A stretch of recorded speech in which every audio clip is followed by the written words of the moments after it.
Hey guys, कैसे हो आप लोग। मैं ऋषभ आपका स्वागत करता हूं हमारे चैनल ज्ञान सूत्रा एकेडमी पे। तो आज का हमारा टॉपिक है सेकेंड वीक ऑफ मार्च, जो कि 8 से लेके 15 मार्च तक 2025 के मोस्ट इंपॉर्टेंट क्वेश्चंस। इसमें हम लोग डिस्कस करने वाले हैं 30 मोस्ट इंपॉर्टेंट क्वेश्चंस, जो कि आपके एग्जाम पॉइंट ऑफ व्यू से काफी इंपॉर्टेंट है। इससे पहले मैंने first week of March, that is 1 to 7 March के क्वेश्चंस मैंने करवाए थे। उसे जाकर के आप वीडियो के डिस्क्रिप्शन बॉक्स में उसका लिंक दिया हुआ रहेगा, उसे भी जाकर के आप चेकआउट कर सकते हो।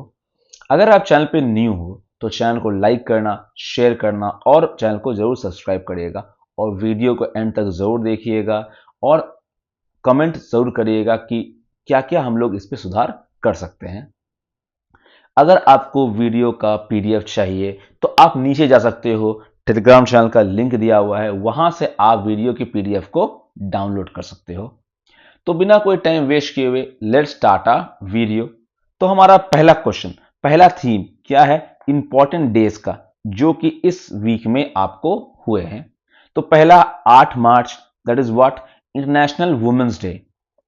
10th March CISF raising day, central industrial security force इसे हम लोग कहते हैं, उसका रेजिंग डे 10 मार्च को हम लोग सेलिब्रेट करते हैं।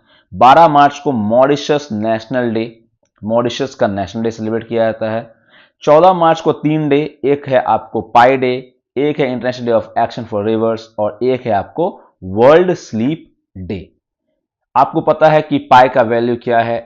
22/7 या फिर 3.14 और इसके आगे ये कंटिन्यू होता है। तो ये एक्चुअली में ये कौन सा नंबर है? पाई। पाई रैशनल नंबर है, तो आप बोलोगे नहीं, ये क्या है? आपको एक इरैशनल नंबर है आपका पाई। ओके। और वर्ल्ड स्लीप डे भी हम लोग 14 मार्च को सेलिब्रेट करते हैं। 15 मार्च के बारे में बात किया जाए तो वर्ल्ड कंज्यूमर राइट्स डे, एक इंपॉर्टेंट पॉइंट, आपको इंपॉर्टेंट क्वेश्चन आ सकता है आपको कि वर्ल्ड कंज्यूमर राइट्स डे किस दिन हम लोग सेलिब्रेट करते हैं? तो वो करते हैं हम लोग 15 ऑफ मार्च को। नाउ आवर नेक्स्ट क्वेश्चन, और पहला क्वेश्चन से हम लोग स्टार्ट करने वाले हैं। किसे अपॉइंट किया गया है chairman and managing director of NMDC? NMDC के चेयरमैन और मैनेजिंग डायरेक्टर बनाया गया है अमिताभ मुखर्जी को। अमिताभ मुखर्जी को अपॉइंट किया गया है न्यू चेयरमैन और एमडी कहां का? National mineral development corporation NMDC. 6 मार्च से ये चार्ज लेंगे अपना। इससे पहले इनका एडिशनल चार्ज था सीएमडी के रूप में। इनका टेन्योर 2028 तक के लिए है।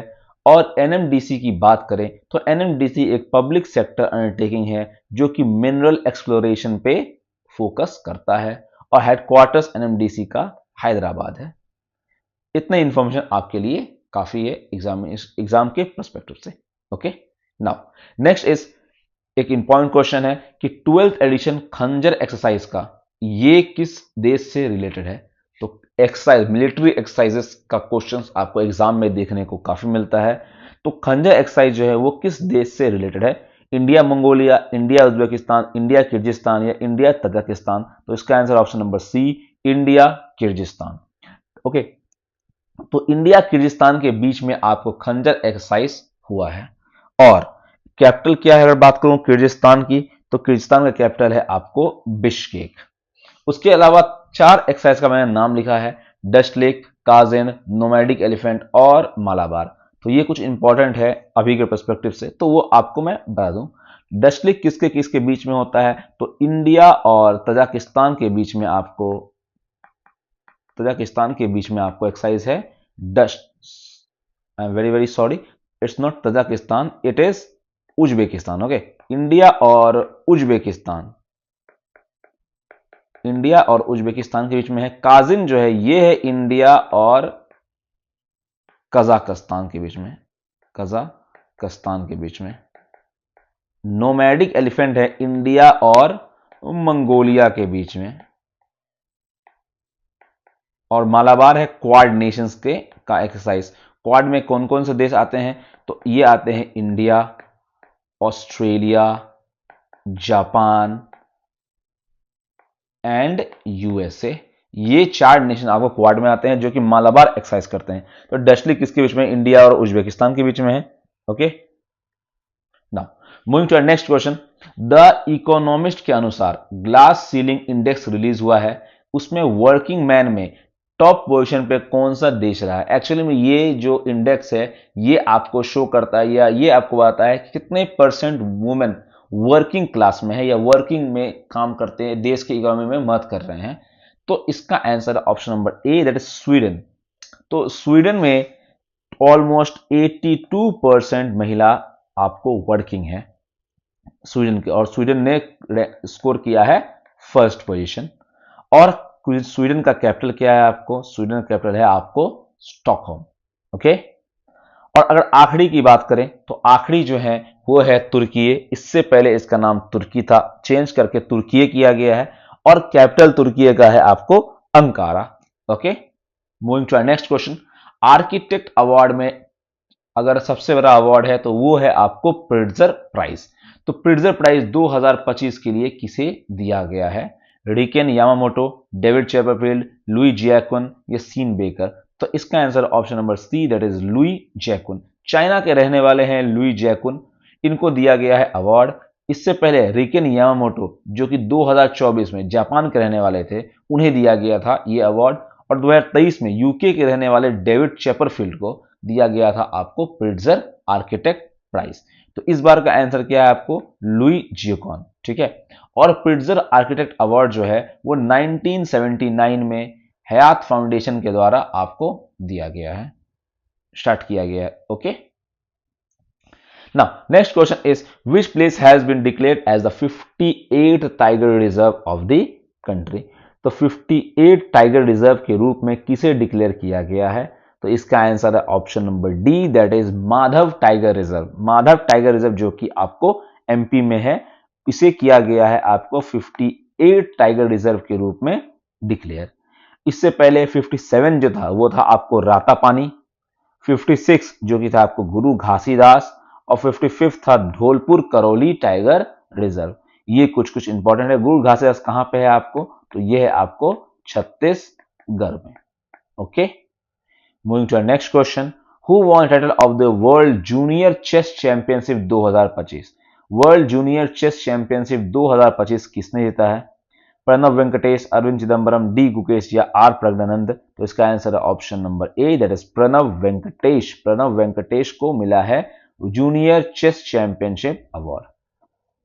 अगर मैं बात करूं चेस में, तो चेस में सबसे इंपॉर्टेंट और सबसे बड़े जो आपको चैंपियनशिप है वो है फीडे वर्ल्ड चेस चैंपियनशिप।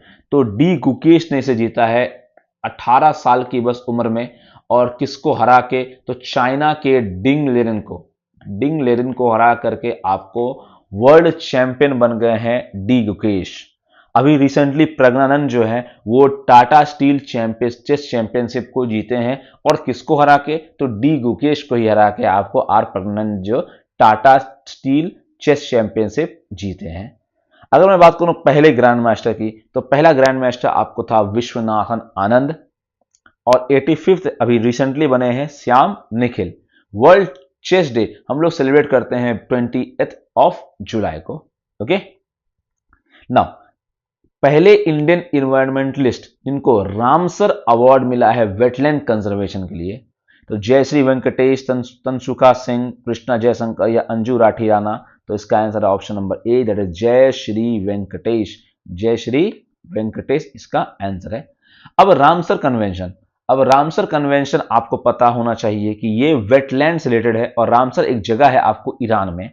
2 फरवरी 1971 को स्टार्ट हुआ था, पहली बार हुआ था मीटिंग रामसर कन्वेंशन के लिए जो वेटलैंड से रिलेटेड है, और इसीलिए हम लोग 2 फरवरी को हम लोग वेटलैंड डे हम लोग सेलिब्रेट करते हैं।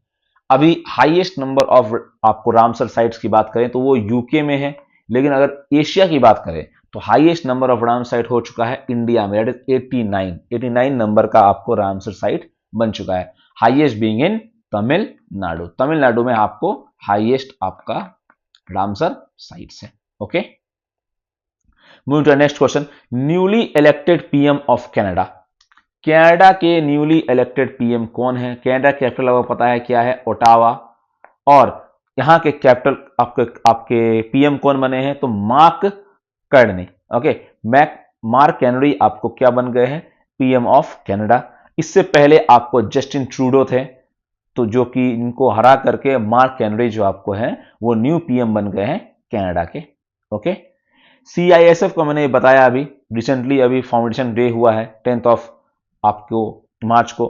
तो ये परेड आपको कहां ऑर्गेनाइज किया गया है, महाराष्ट्र, कर्नाटका, केरला या तमिलनाडु? तो इसका answer option number D, Tamil Nadu. मैंने आपको बताया सीआईएसएफ फाउंडेशन डे 7 मार्च 1968 को आपको सेलिब्रेट किया जाता है और 1968 का ये एक्ट है। और इस बार के चीफ गेस्ट कौन थे? तो इस बार के चीफ गेस्ट हैं आपको होम मिनिस्टर, और सीआईएसएफ की पहली महिला हेड अभी बनी है, वो कौन थी? नीना सिंह। नीना सिंह जो है वो सीआईएसएफ की पहली महिला हेड है। मूविंग टू नेक्स्ट क्वेश्चन, किस स्टेट में महिला समृद्धि योजना जो कि मंथली असिस्टेंट देगा आपको 2500 का, ये स्टार्ट किया है? तो आपको पता है अभी रिसेंटली दिल्ली में आपको सरकार बनी है और उन्होंने वादा किया था कि वो 2500 रुपए महीना महिलाओं को देंगे। तो इसी के लिए महिला समृद्धि योजना स्टार्ट किया गया है दिल्ली में, और वहां की सीएम का नाम क्या है? तो वो है Rekha Gupta. Okay, now 11th, which state introduce the RISE app? RISE app किस स्टेट ने इंट्रोड्यूस किया है for digital monitoring of the child vaccination? Child vaccination के लिए मॉनिटरिंग करने के लिए किस स्टेट ने राइज ऐप को लॉन्च किया है? तो इसका आंसर है option number D, that is Uttar Pradesh. Uttar Pradesh ने आपको RISE app, that is rapid immunisation skill enhancement app, जिससे इनहेंस किया जाएगा आपको इम्यूनाइजेशन का प्रोग्राम। ये ऐप डिजाइन किया गया है हेल्थ वर्कर्स के लिए, जैसे कि नर्सेज हो गई और नर्स मिडवाइफ्स हो गई, जिससे इफेक्टिवली आपका मॉनिटर होगा कि किस तरह से चाइल्ड वैक्सीनेशन किया जा रहा है। ये जो है इसको इनिशियली टेस्ट किया गया है 181 डिस्ट्रिक्ट्स अक्रॉस इंडिया में, और अभी जो है वो इंप्लीमेंट किया गया है 75 डिस्ट्रिक्ट्स पे उत्तर प्रदेश का, और ये चाइल्ड इम्यूनाइजेशन के लिए एक बहुत ही बड़ा स्टेप होगा। ओके, नेक्स्ट, किस कंपनी का कैंपस में यूपी सीएम ने आदित्यनाथ ने सेट किया है आपको फाउंडेशन को स्टोन? नोएडा। ठीक है, किस कंपनी का आपको लॉन्च किया गया है फाउंडेशन स्टोन नोएडा में? गूगल, अमेजॉन, एप्पल या माइक्रोसॉफ्ट? तो इसका आंसर है option number D, that is Microsoft. Microsoft के द्वारा में आपको सीएम योगी आदित्यनाथ ने सेट किया है माइक्रोसॉफ्ट का 5 एकड़ का कैंपस नोएडा सेक्टर 145 में, और ये एक लार्ज इनिशिएटिव है जिसमें आपको कंपनीज के आईटी डेवलपमेंट में काम करेगा, जो कि एक तरह से आपको बहुत सारे इंफ्रास्ट्रक्चर में मदद भी करेगा, जैसे कि 2 अंडरपासेस बनाया गया है नोएडा ग्रेट नोएडा एक्सप्रेसवे में, और गंगा वाटर प्रोजेक्ट। ये इनिशिएटिव रिफ्लेक्ट करता है गवर्नमेंट का पुश, किस तरह से वो टेक्नोलॉजी की तरफ पुश कर रहे हैं और इंफ्रास्ट्रक्चर डेवलपमेंट करा रहे हैं उस रीजन में। Okay, now according to SIPRI के रिपोर्ट के अनुसार किस कंट्री, कौन सा कंट्री जो है वर्ल्ड का लार्जेस्ट आर्म इंपोर्टर है? सबसे बड़ा इंपोर्टर कौन सा कंट्री है आर्म्स का? तो वो कोई और नहीं है, वो है आपको यूक्रेन। यूक्रेन जो है, क्योंकि रशिया और यूक्रेन में आपको पता है बहुत लंबे समय से वॉर चल रही है, और यूक्रेन जो है बहुत सारे आर्म्स जो है आपको इंपोर्ट कर रहा है यूएसए और ईयू से। ओके, तो यूएसए यूक्रेन जो है वो टॉप पे आपको आता है आर्म्स इंपोर्टर में। कैपिटल उसका है कीव और करेंसी है हेरविनिया। हेरविनिया जो है उसकी करेंसी है। इंडिया नंबर 2 पे आता है, और अगर टॉप सप्लायर की बात करें तो आपको पता है सबसे बड़ा सप्लायर कौन है? आपको USA. Okay, former president Rodrigo Duterte, ठीक है, इनको अरेस्ट किया गया है किनके द्वारा? इंटरनेशनल क्रिमिनल कोर्ट के द्वारा। तो ये कहां से रिलेटेड है आपको? म्यांमार, फिलीपींस, थाईलैंड या लाओस? तो इसका आंसर है option number B, that is Philippines. Philippines का कैपिटल आपको क्या है? मनीला। और मैं बात करूं आईसीसी का, तो इंटरनेशनल क्रिमिनल कोर्ट का, तो उसका हेडक्वार्टर है आपको द हेग, नीदरलैंड्स। और एक और आईसीसी है जिसको हम लोग बोलते हैं इंटरनेशनल क्रिकेट काउंसिल। ओके, अगर वो आईसीसी आए तो उसका हेडक्वार्टर्स कहां पे है आपको? उसका हेडक्वार्टर्स है आपको दुबई में। Okay, now coal India has sign an agreement with whom to start clean coal energy and net zero centre cleans? Net zero centre आने वाले हैं क्लीन्स नाम से, जिसमें कोल एनर्जी को क्लीन कोल एनर्जी उसमें एग्रीमेंट किया गया है। तो ये आपको क्या है, option number B sorry, IIT Madras. Okay sorry, IIT Madras नहीं है इसका आंसर, आईआईटी हैदराबाद है। Okay, I am very very sorry, इसका आंसर आईआईटी हैदराबाद। क्या, क्लिन्स। क्लिन्स जो है वो एक नेट जीरो आपको सेंटर है, जहां पे कोल एनर्जी जो है वहां पे नेट जीरो है। जितना भी आपको कोल से एमिशन हुआ कार्बन डाइऑक्साइड का, उतना उसको प्यूरिफाई कर दिया जाएगा। तो ये आपको एम है आपका कोल इंडिया का, क्लिन्स का। ओके, तो पहला स्टेट जो इन्होंने लॉन्च किया है अपना ओन सैटेलाइट, तो वो कौन से स्टेट हो गए हैं? तो उसका answer option number C, Assam. Assam जो है उन्होंने लॉन्च किया है आसाम सैट, जो कि उनका अपना सैटेलाइट होगा उनके एजुकेशन सिस्टम और उनके इंफ्रास्ट्रक्चर के लिए। आसाम सैट जो है उनको लॉन्च किया है किसने? हेमंत बिश्व शर्मा जो वहां के सीएम हैं। ओके, उन्होंने लॉन्च किया है आपको आसाम सैट। अब मैं अगर बात करूं एक हेरिटेज साइट की, मोइदम, जो कि 43rd और लेटेस्ट एडिशन है यूनेस्को वर्ल्ड हेरिटेज साइट का, वो कहां पे है मोइदम? तो वो है आपको आसाम में। ओके, नाउ नेक्स्ट क्वेश्चन है, UNGA United Nations general assembly ने अभी अनाउंस किया है international hope day. International hope day celebrate करने का, तो वो किस दिन सेलिब्रेट करने का बात किया गया है? तो वो किया गया है बात option number B, that is 12 जुलाई। मार्च 4 को ही ये डिक्लेयर किया गया है कि 12 जुलाई को international day of hope celebrate किया जाएगा।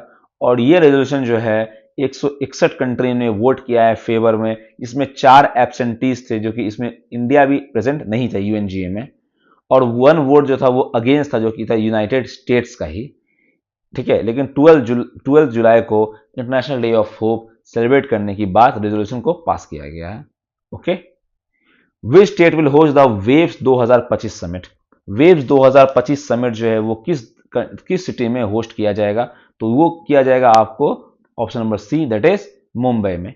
तो पहला वर्ल्ड का audio visual and entertainment summit waves, इसे होस्ट किया जाएगा गवर्नमेंट ऑफ इंडिया के द्वारा मुंबई महाराष्ट्र में 1 मई से लेकर 4 मई में। ये जो इवेंट है ये 4 पिलर पे फोकस करेगा, ब्रॉडकास्टिंग पे, एवीजीसी पे, डिजिटल मीडिया इनोवेशन पे और फिल्म वेव्स पे। तो ये लोकेशन जो है मीडिया और इंटरटेनमेंट सेक्टर के लिए काफी इंपॉर्टेंट है। और मुंबई आपको पता है बॉलीवुड शहर है, बॉलीवुड सेंटर है, तो ये काफी इंपॉर्टेंट है मीडिया और इंटरटेनमेंट सेक्टर के लिए। तो ये वेव समिट जो है वो मुंबई में किया गया है।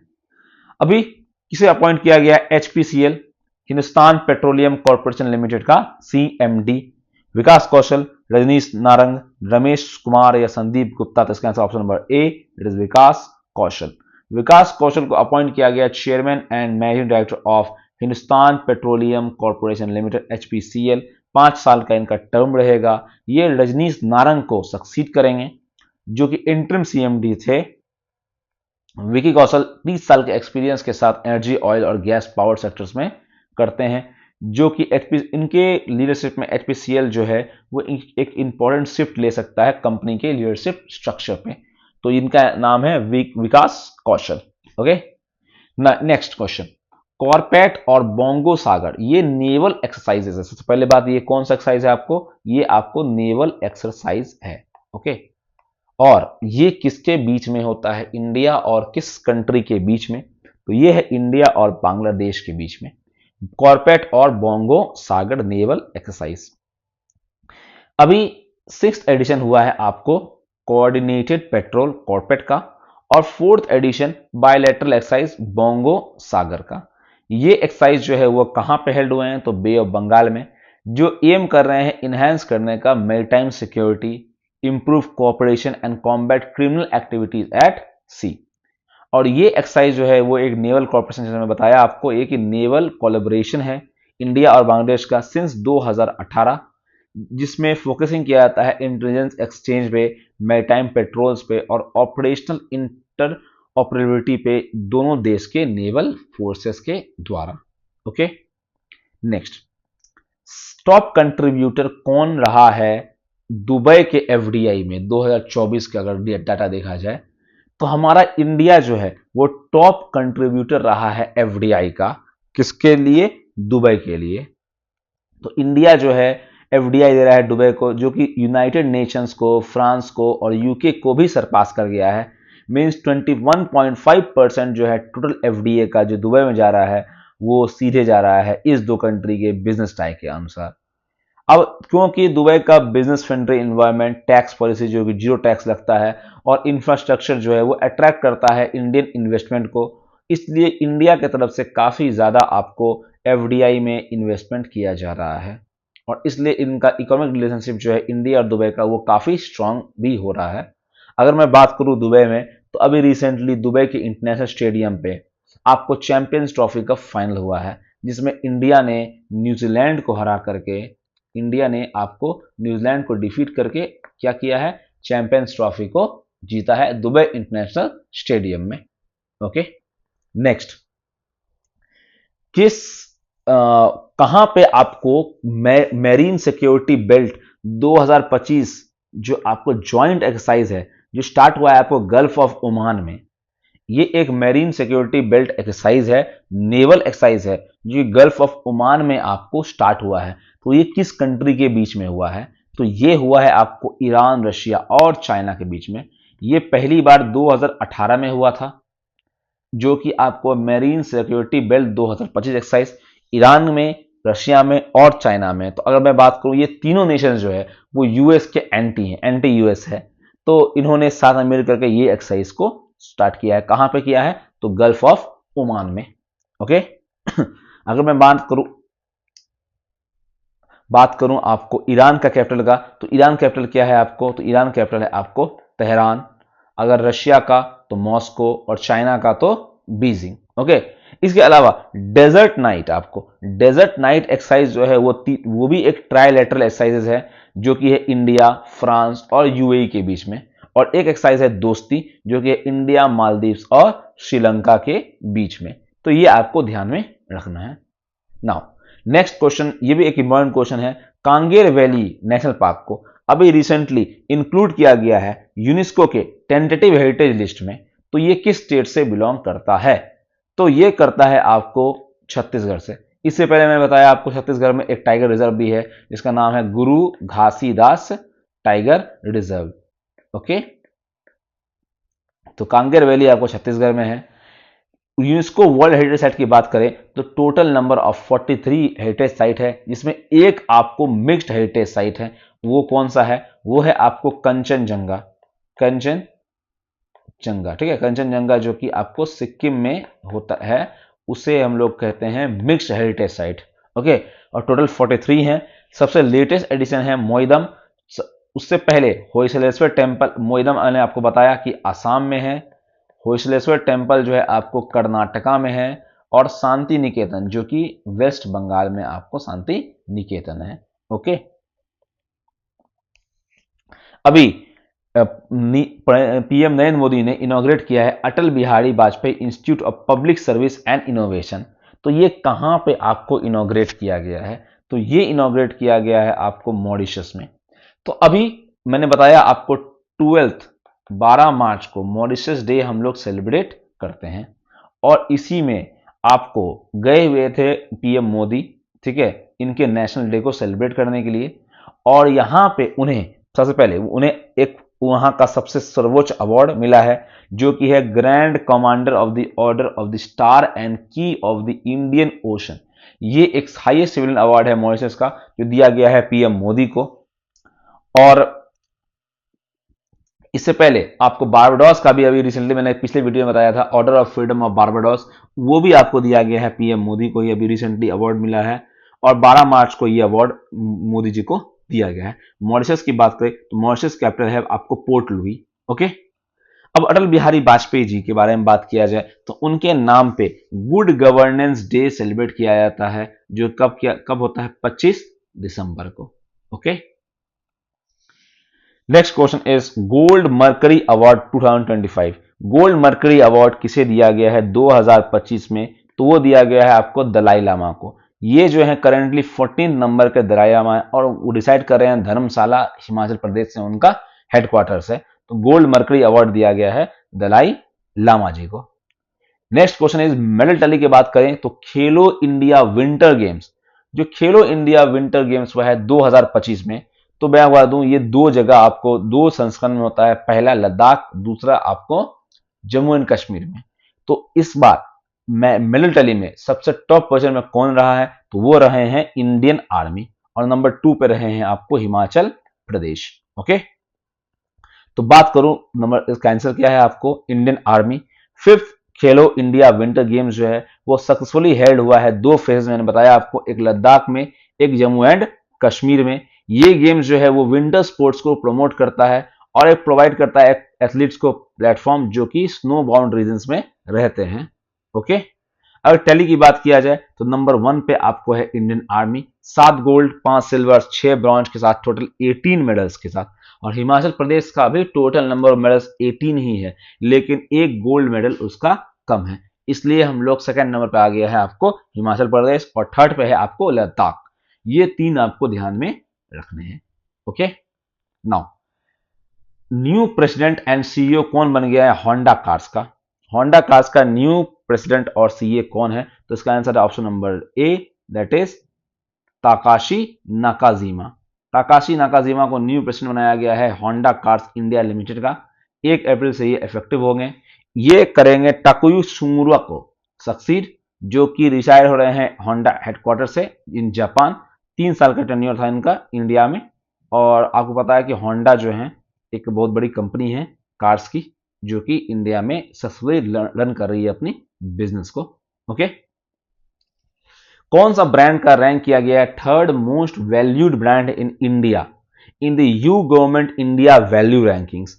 थर्ड मोस्ट वैल्यूड ब्रांड कौन है according to U government India value rankings के अनुसार? कौन है आपको थर्ड पोजीशन पे? तो इसका आंसर है option number D, Amul. Okay, Amul जो है वो रैंक किया है आपको third most valued brand in India.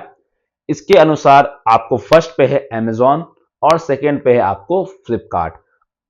Amul जो है आपको पता है कि ये एक कोऑपरेटिव मॉडल पे बेस्ड है और स्टार्ट किया गया था आपको एक कॉर्पोरेशन के रूप में। और ये जो है एक सबसे बड़ा क्रांति में से पार्ट है आपको व्हाइट रेवोल्यूशन, जो व्हाइट रेवोल्यूशन हुआ था, जिसके फादर आपको पता है कौन है? तो उसके फादर है वर्गीस कुरियन, वर्गीस कुरियन। ठीक है, इनके द्वारा ही स्टार्ट किया गया था आपको अमूल कंपनी को।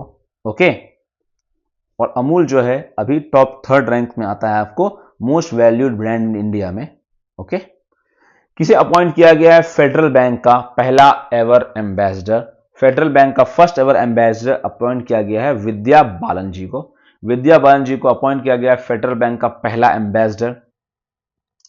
और इस बैंक का अगर मैं बात करूं, डायरेक्ट बात करूं, इस बैंक जो ये बैंक का हेडक्वार्टर्स कहां पे है? तो इस बैंक का हेडक्वार्टर है आपको अलुवा केरला में, अलुवा केरला में। और एक well establish Indian private bank है जो कि विद्या बालन को जिन्होंने अपॉइंट किया है as the banks image and face to appeal a broader audience, audience को अट्रैक्ट करने के लिए। अलुवा केरला में इसका हेडक्वार्टर्स है। Okay, next is PM Surya Ghar scheme. ये आखिरी क्वेश्चन है आज का। पीएम घर सूर्य घर स्कीम 10 मार्च के अनुसार पीएम सूर्य घर स्कीम ने कौन से माइलस्टोन को अचीव किया है? 10 लाख, 5 लाख, 15 लाख या 1 लाख? तो ये आपको 10 लाख हाउसेस, 10 लाख हाउसेस में सोलर पैनल को इंस्टॉल करने के लिए एक्चुअली में ये स्कीम जो है आपको 10 लाख, मैंने बताया आपको रूफटॉप सोलर इंस्टॉलेशन जो हो चुका है, ये एक बहुत ही बड़ा स्टेप है आपको इंडिया का एफर्ट, जो कि एनर्जी सेल्फ लैंड बनाएगा और इन्वायरमेंट के लिए काफी इंपॉर्टेंट है ये। और इसे लॉन्च किया गया था फरवरी 2024 में कि 1 करोड़ हाउस होल्ड को ये सोलराइज करेगा बाय 2026 टू 27। और इस पे एक काफी बड़ा एक माइलस्टोन है कि 10 लाख घरों को इन्होंने सोलर इंस्टॉलेशन कर दिया गया है। तो ये एक बहुत ही बड़ा सक्सेसफुल आपका वेंचर है, that is PM Surya Ghar scheme. Okay, सो आज के लिए इतना ही। आज हम लोगों ने डिस्कस किए हैं 30 मोस्ट इंपॉर्टेंट क्वेश्चंस जो कि आपको एग्जाम पॉइंट ऑफ व्यू से काफी इंपॉर्टेंट है। So thank you for watching. अगर वीडियो आपको अच्छा लगा तो लाइक करो, शेयर करो और हमारे चैनल को सब्सक्राइब कर दो। नीचे आपको टेलीग्राम चैनल का लिंक है जहां से आप पीडीएफ को डाउनलोड कर सकते हो। और इसी तरह से हमें अपना प्यार देते रहो और वीडियो पे कमेंट जरूर करना कि आपको वीडियो कैसा लगा।